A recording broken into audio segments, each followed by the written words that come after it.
out of the yard here yesterday. That one they're making up has 108.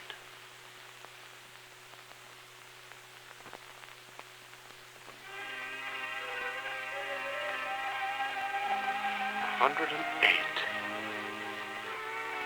It wasn't so long ago, a dozen cars were considered quite a load. In fact, it wasn't really too long ago. The whole idea of railroads was considered a wild-eyed dream, except to a few railroading men.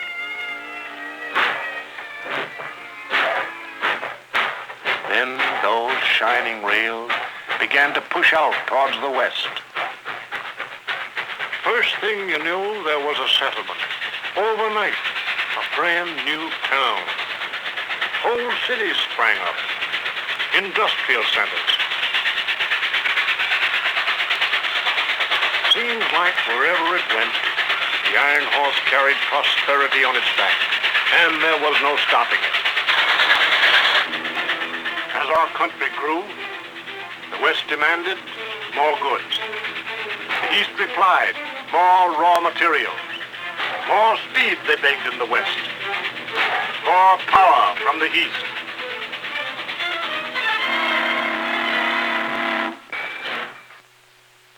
More power meant bigger locomotives.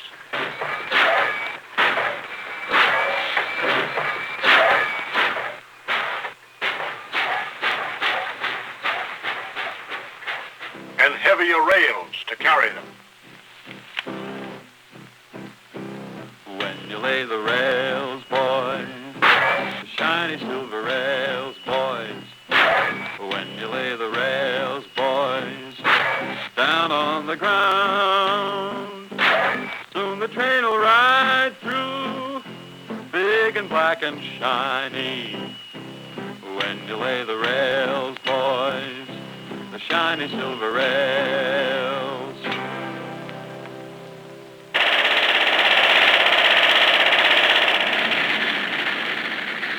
More weight required stronger bridges. But bigger engines and reinforced roadbeds made possible heavier loads and faster schedules. To meet the ever greater demands of a growing nation. When you lay the rails, boys, the shiny silver rails, boys. Almost before we realized what was happening, the steam locomotive had built a new continent.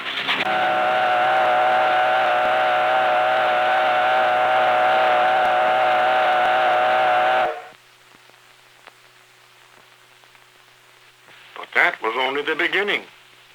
A new kind of power was available, and railroad men were already working to put this power to use. As early as 1892, they put into operation a locomotive driven by electricity.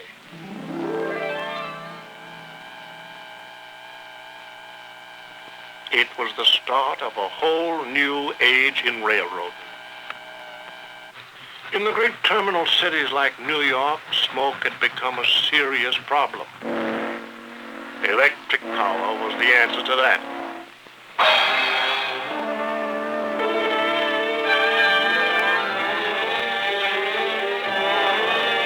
1905, Grand Central Terminal went underground. 1910, Pennsylvania Station.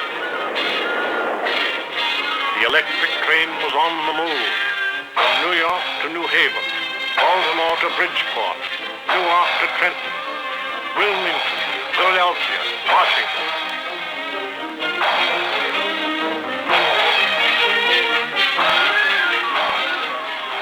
Today, we take for granted what is really a tremendous accomplishment, the electrification of railroads.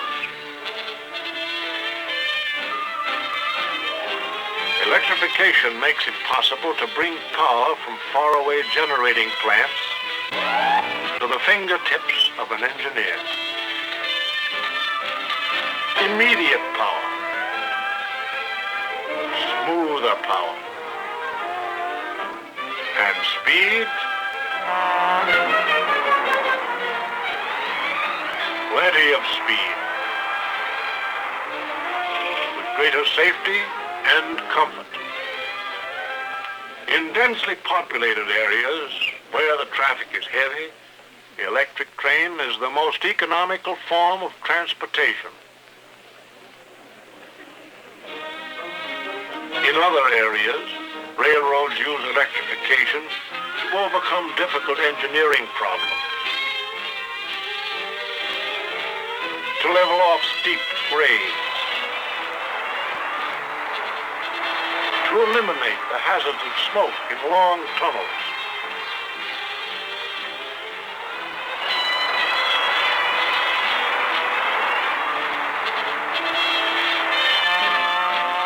In 2 decades, the electrified railroad has come of age.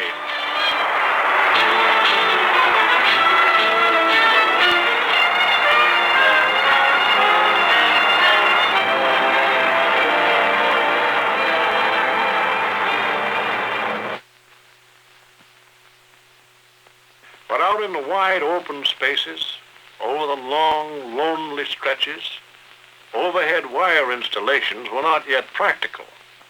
Here was a different problem. Required an electric locomotive that could run anywhere, on any track, without overhead wires or third rails. In 1924, a diesel-electric power plant was put to work in a switching locomotive. It was the answer. But it still took years of research, testing, developing, modifying, and improving to transform that early workhorse into a modern electric powerhouse on wheels.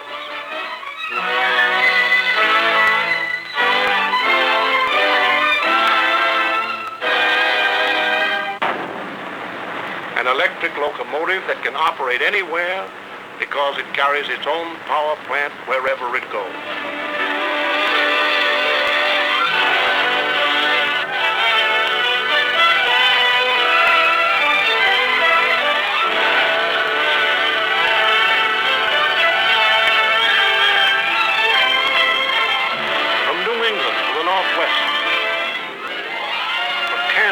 California, the Great Lakes to the Gulf, from one end of this great land to the other. Diesel electric locomotive. Inside, a diesel engine drives a high-speed generator, which supplies current to individual electric motors mounted on the wheels. On the downgrade, when the engineer cuts the power, these traction motors provide added safety through dynamic braking.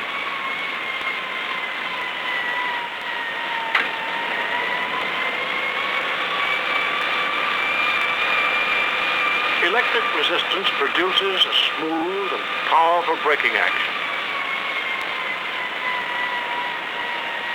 Greater safety on the downgrades, more power on the upgrades.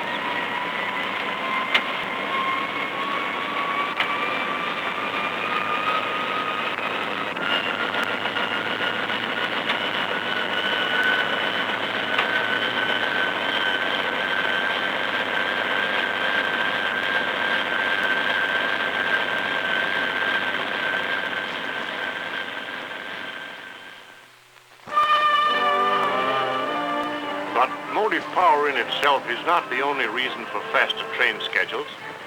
To speed the safe movement of passengers and freight, the railroads use electricity in many other ways. For direct communication between dispatchers and train crews.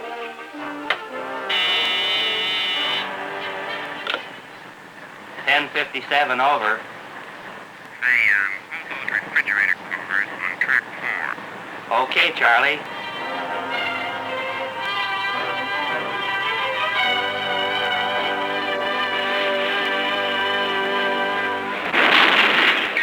Electrical devices make material handling faster and easier.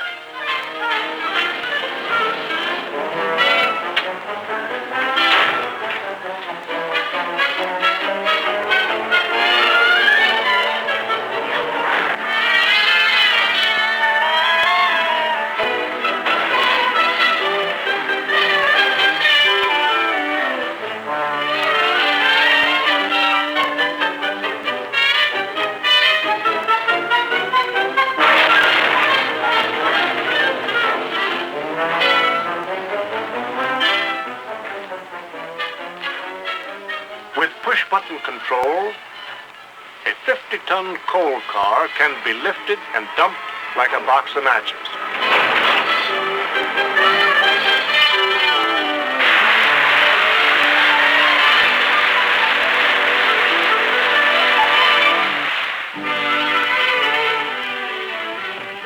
Conveyor belts save time and lots of back-breaking labor. But because of all the needs of commerce and industry, the railroad's day is never done.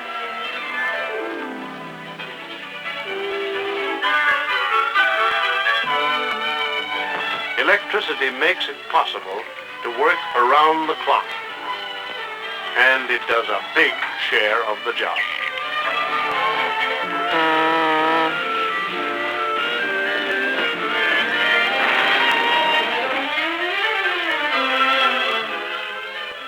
Train schedules are maintained round the clock too, with added safety through centralized traffic control.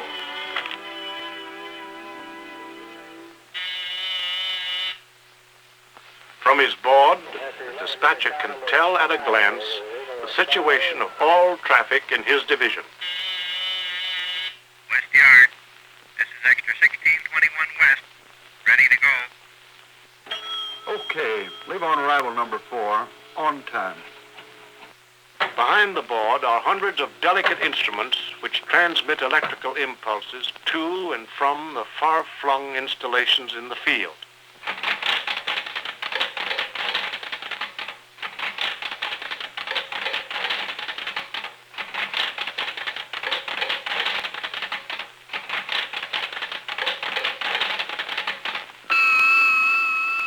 With his high-precision equipment, the dispatcher can follow and control the movement of trains for as much as 250 miles.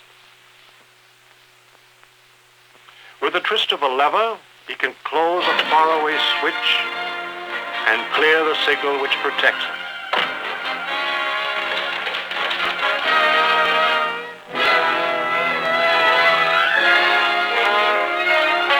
A reactor light on his board tells him that the action is completed. He knows the location and direction of every train in his division at every moment. The signal lights on the board tell the story. 2 trains approaching each other on the same track. Passenger westbound for San Francisco. Freight eastbound for Chicago.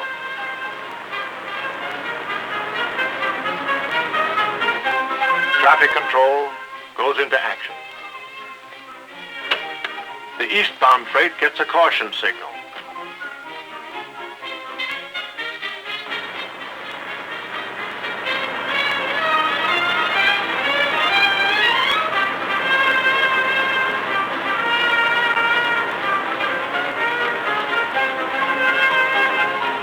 The freight is switched over to a siding, but continues at reduced speed.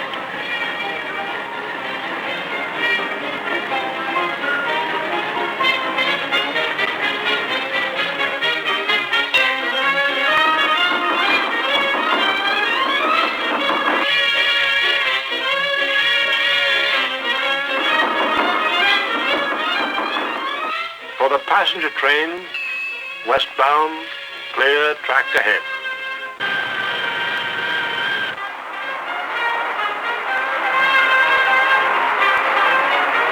It stays on the main line and passes the freight at full speed. Full speed with complete safety by remote electrical control.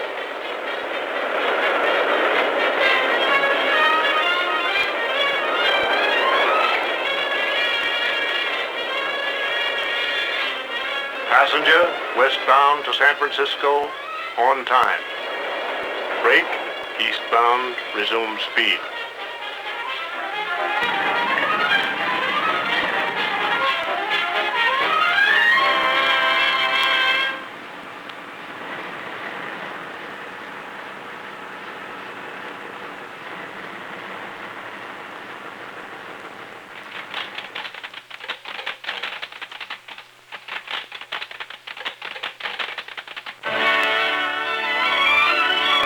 Other ingenious devices provide for safety under difficult weather conditions. Electric snow melters keep switch points free of ice and snow.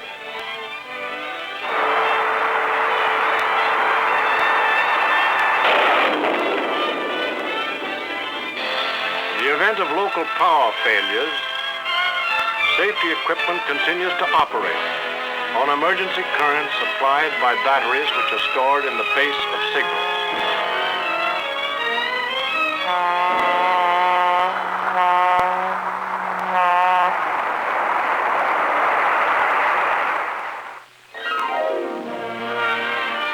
Electricity makes the train of today as comfortable and as pleasant as your own home.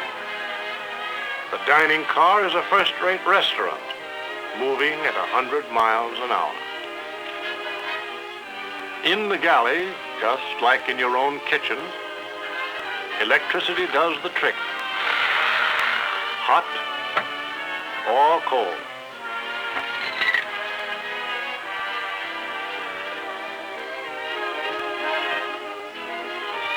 We've come a long way from the first iron horse, and we intend to keep right on going.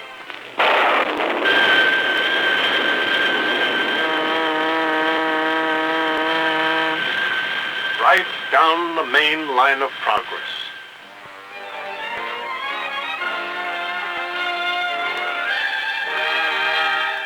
There's no end to the job of seeking new sources of power, developing new materials, striving for the best results, designing and redesigning.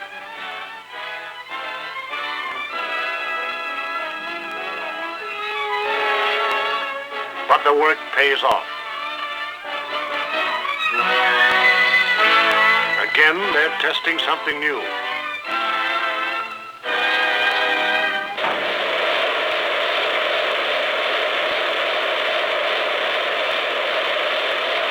The gas-turbine electric locomotive.